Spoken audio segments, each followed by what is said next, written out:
Hello guys, स्वागत है आपका हमारे चैनल बॉलीवुड बातचीत में। तो दोस्तों, जैसे कि आप सब जानते होंगे कि परेश रावल और हेरा फेरी 3 फिल्म के बीच में काफी ज्यादा तनाव बना हुआ है।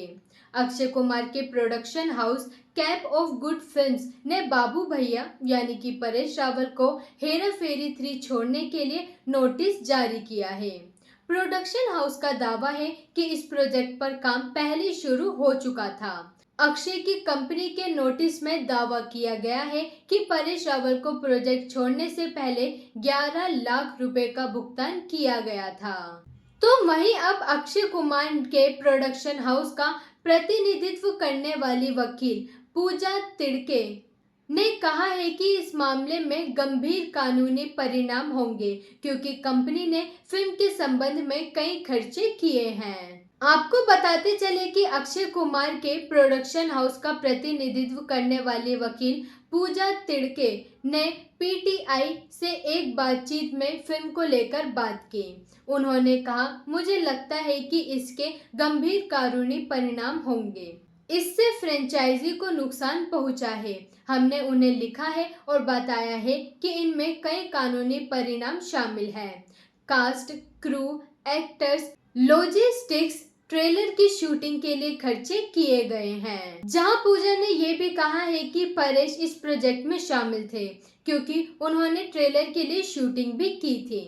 उन्होंने कहा, फिल्म के ट्रेलर की शूटिंग शुरू हो गई थी और फिल्म का कुछ हिस्सा भी शूट हो चुका था। ट्रेलर की शूटिंग के लिए कॉन्ट्रैक्ट किए गए थे। फिल्म के लगभग 3-2.5 मिनट का कुछ हिस्सा शूट हो गया था।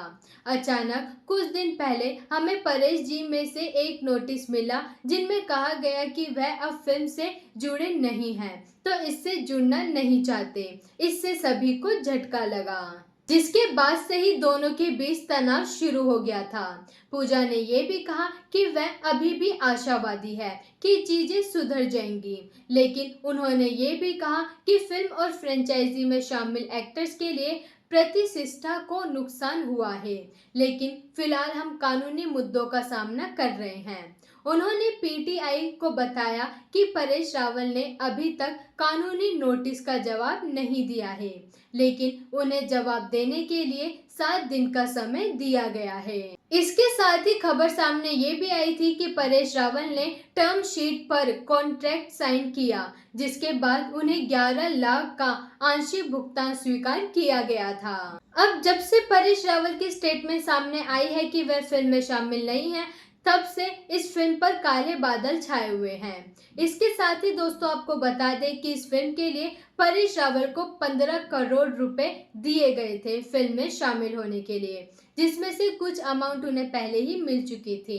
अपनी साइनिंग अमाउंट को वापस लौटाने और नुकसान की भरपाई करने के लिए ये केस परेश रावल पर ठोका गया है।